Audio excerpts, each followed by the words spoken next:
পাকিস্তান আমলে 1971 সালে তো আমাদের পয়সা দিয়ে কেনা অস্ত্র দিয়ে বাঙালিদের মারা হলো, কিন্তু জামাত ইসলামী তো তার বিরোধিতা করে নাই। হ্যাঁ, তার বিরোধিতা করে নাই, করেছে, সেই প্রশ্নে আমি আজকে যাব না।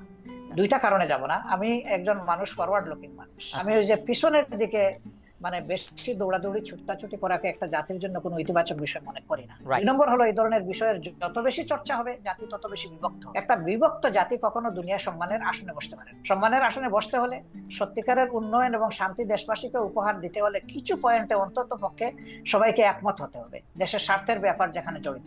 আমি ওই বিষয়ে যাচ্ছি না। দ্বিতীয়, আমি আরেক কারণে যাব না, যে তখন আমি এনাফ ম্যাচিউরড না, বয়সের দিক থেকে আমি বুদ্ধ না, মানে রাজনীতিকে অ্যানালাইসিস করার শক্তি আমার ছিল না।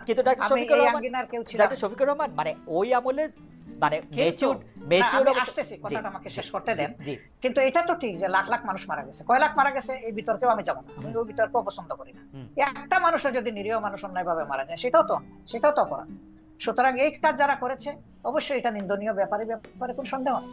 ডক্টর শফিকুর রহমান, এতে আমারও কোনো সন্দেহ নেই, কিন্তু শুধু আমি এটা বলছিলাম যে আমাদের যদি কোনো একটা বিষয় বিশ্লেষণ করার জন্য ওই সময়ের ব্যাপারে যদি যথেষ্ট মানে মানে ওই উপস্থিতিটা না থাকে, আপনি এটা থেকে বলতেই পারেন যে আপনি আসলে ওই ব্যাপারে বলতে চান না। কিন্তু দল হিসাবে জামায়াতে ইসলামের নিশ্চয়ই একটি অবস্থান পরিষ্কার করার ব্যাপার রয়েছে, সেটি আপনি আরেকদিন বলবেন বলছেন, সেটা আমরা আরেকদিন শুনবো। সেটি আমরা একটু জোটের রাজনীতি প্রসঙ্গে আসি। আমরা একটু বিএনপির সাথে জামায়াতে ইসলামীর দূরত্ব, একটা জোট তো ছিল, সেই জোটের থেকে যে বিএনপির সাথে যে দূরত্বটা বাড়লো, এইটার কারণ কি বলে আপনি আসলে মনে করেন?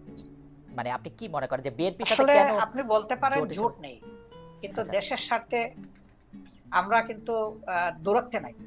আমাদের মূল জায়গাগুলোতে আমাদের কোনো দ্বিমত নাই, কিন্তু যেহেতু দল দুইটা পৃথক এবং আমাদের এখন কোনো জোট বিদ্যমান নাই, সেই কারণে যার যার অবস্থান থেকে যে যেটা সঠিক মনে করতেছেন বক্তব্যটা সেভাবেই রাখবেন, এটাই নেছাড়ে।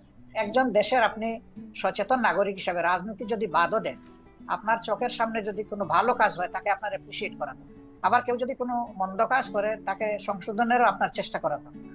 তো দেশের স্বার্থে যদি আমি কথা বলি এবং আমাকে যদি কেউ ক্রিটিসাইজ করে, আমি এটাকে ওয়েলকাম, কারণ ক্রিটিসিজম না হলে পারফেকশন আসে না। আর মানুষ কেউ ভুলের ঊর্ধ্বে না।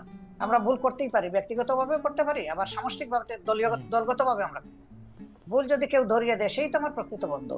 আর যারা সমালোচনা করে তাদেরকে আমি বন্ধু হিসাবে নিই, কিন্তু আমার ভুল দেখেও যারা নীরব থাকে আমি তাদেরকে বন্ধু মনে করি। ডক্টর শফিকুর রহমান, আমরা কিন্তু দেখতে পাচ্ছি যে এই সরকারের মেয়াদ বা নির্বাচন প্রশ্নে আপনি মনে করছেন বা আপনার দল মনে করছেন যে এই সরকারকে একটু যৌক্তিক সময় দেওয়া প্রয়োজন।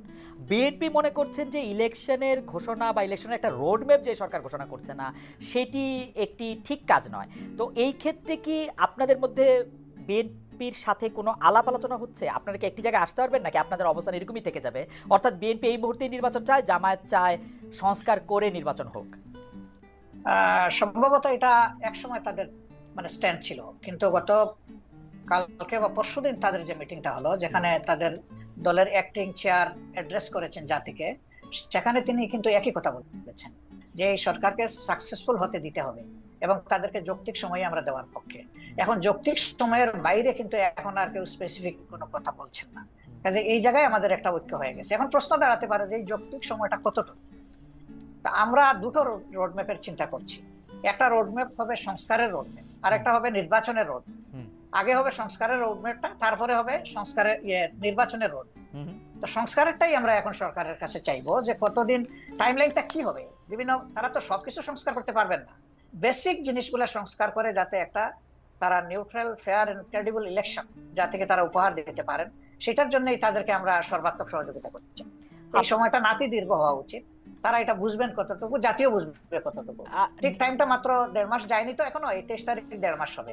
আমরা একটু অবজার্ভ করছি, একটু সময় নিচ্ছি। ওকে, নির্বাচন সংস্কারের প্রসঙ্গটা আমরা একটু পরে আসি, বা আপনি যখন বলবেন তখন বলতেই পারেন। সংবিধান সংস্কারের প্রসঙ্গে আমি আপনার কাছে জানতে চাইতে পারি যে আপনাদের গঠনতন্ত্র পরে আমি যতটুকু বুঝেছি বা আপনাদের কথা শুনে আমি যতটুকু বুঝেছি যে আপনারা আসলে কোরআন এবং রসুলের বাণী ছাড়া অন্য কোনোভাবে অন্য কোনো কিছুই আপনারা মানে আপনাদেরকে পড়লে আরেকটু পরিষ্কার হবে যে, আবারও বলি, কেবল আল্লাহ তাআলার বিধানকেই একমাত্র হিদায়াত হিসেবে মানিয়ে নেওয়া, আল্লাহ তাআলার দেওয়া শরীয়তের বিপরীতে যাবতীয় নিয়ম নীতি পন্থা পদ্ধতিকে প্রত্যাখ্যান করা।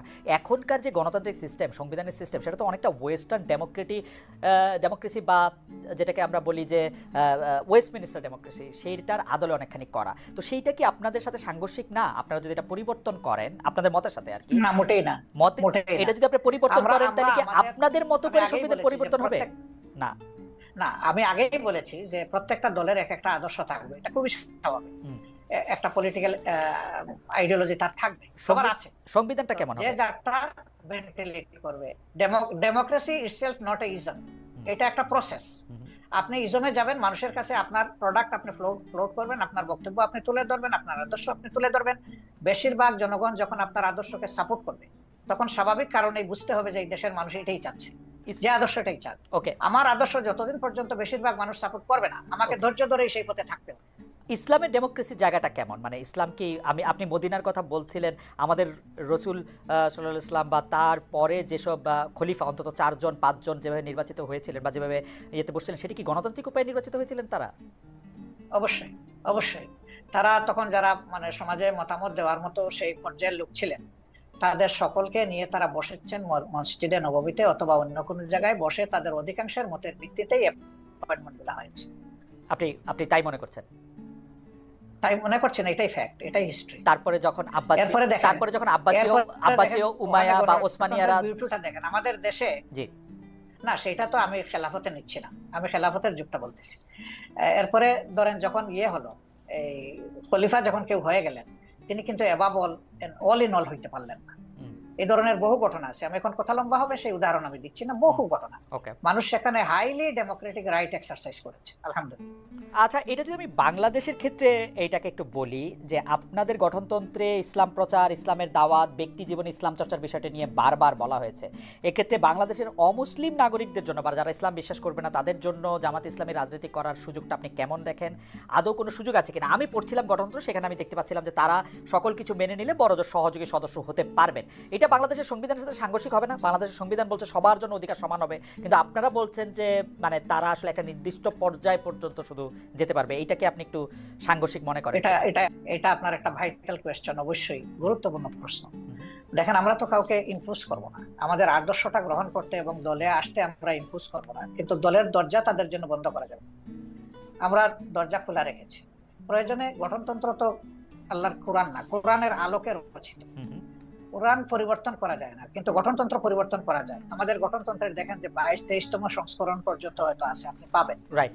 তার মানে কি? তার মানে হলো আগের যে জিনিসটা আমরা মনে করেছি পরিবর্তন করা দরকার, মূলনীতি ঠিক রেখে যুগের চাহিদাকে অ্যাড্রেস করা দরকার, সেটা আমরা করেছি। হবে, সবগুলাই হবে, অ্যাকোমোডেশন হবে, কোনো সমস্যা হবে না ইনশাআল্লাহ।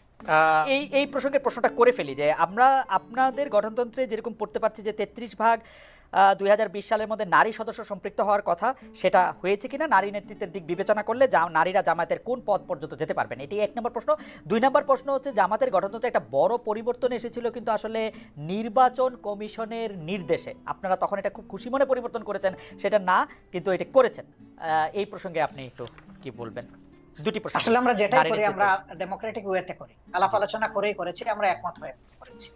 2 নম্বর হচ্ছে নারী মানে কোটার প্রপোর্শনের যে বিষয়টা বলেছেন, আমরা 33 না, আলহামদুলিল্লাহ এখন নারীদের প্রপোর্শন হচ্ছে 44% আমাদের সংগঠন, এবং তারা আমাদের কেন্দ্রীয় সুরায় আছেন, কর্ম পরিষদে আছেন, সব জায়গায় তারা আছে। একটি গ্রহণযোগ্য নির্বাচন অন্তর্বর্তী সরকারে করতে হবে। একটি জনপ্রিয় প্রশ্ন এরকম যে আপনারা আওয়ামী লীগকে নির্বাচনে অংশ নিতে দেওয়ার পক্ষে নাকি বিপক্ষে?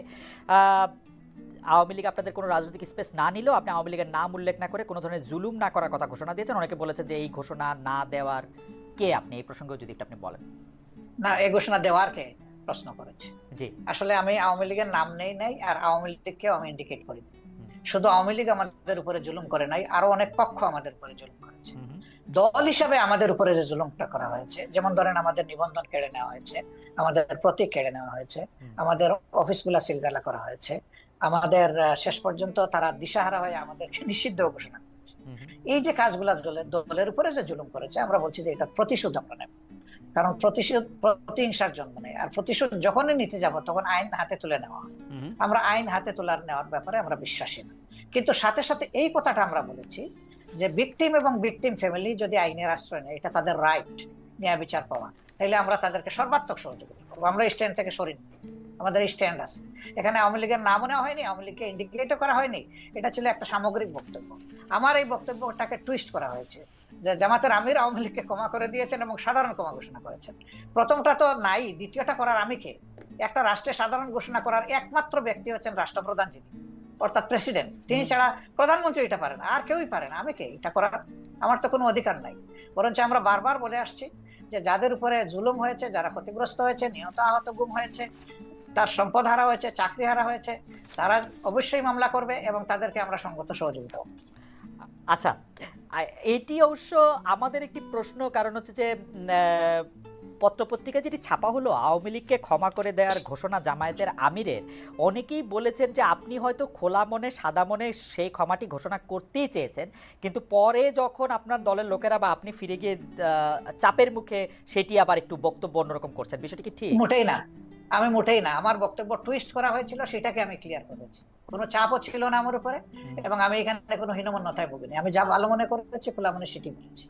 আচ্ছা, আরেকটি প্রশ্ন আসতে চাই, সেটা হচ্ছে বৈষম্য বিরোধী যে ছাত্র আন্দোলনের যে রাজনৈতিক প্ল্যাটফর্ম, সেটি নিয়ে। আমি সরি, একটু আপনাকে ইন্টারাপ্ট করব। আপনি বলেছিলেন যে আওয়ামী লীগ নির্বাচনে আসুক, তারা রাজনীতি করুক, এটা আমি চাই। জি, আগে আওয়ামী লীগকে ডিসিশন নিতে হবে তারা আসলেই রাজনীতি করবে কিনা, তারা আসলেই রাজনীতি চায় কিনা। কারণ তারা যখনই ক্ষমতায় গিয়েছে তখন তো তারা রাজনীতির বাইরে চলে গেছে। প্রথম পিরিয়ডে শেখ মুজিব সাহেব জীবিত থাকা অবস্থায় তো তিনি বহুদলীয় গণতন্ত্রকে একদম শেষ করে দিয়ে একদলীয় বাকশাল কায়েম করেছেন। আওয়ামী লীগ যখনই ক্ষমতায় এসেছে সেই জিনিসটাই এস্টাবলিশ করার চেষ্টা করছে। এবারও তারা কিন্তু সে পথেই হাঁটছিল, এবং তাদের নেতারা বলতেন যে আমরা বাকশালের চেতনা অন্তরে ধারণ করি। সাংঘাতিক কথা। বাকশালের চেতনা যদি ধারণ করেন তো আওয়ামী লীগের নামে রাজনীতি করেন কেন? তাহলে তো তাদের সাহস করে বাকশালের নামেই রাজনীতি করতেন, দেখতেন যে জনগণ তাদেরকে কিভাবে রিসিভ করে। সেটা তো তারা করেননি। এই জন্য আওয়ামী লীগ আদৌ রাজনীতি করবে নাকি ফ্যাসিজম করবে, আগে আওয়ামী লীগ ডিসিশন নেয়।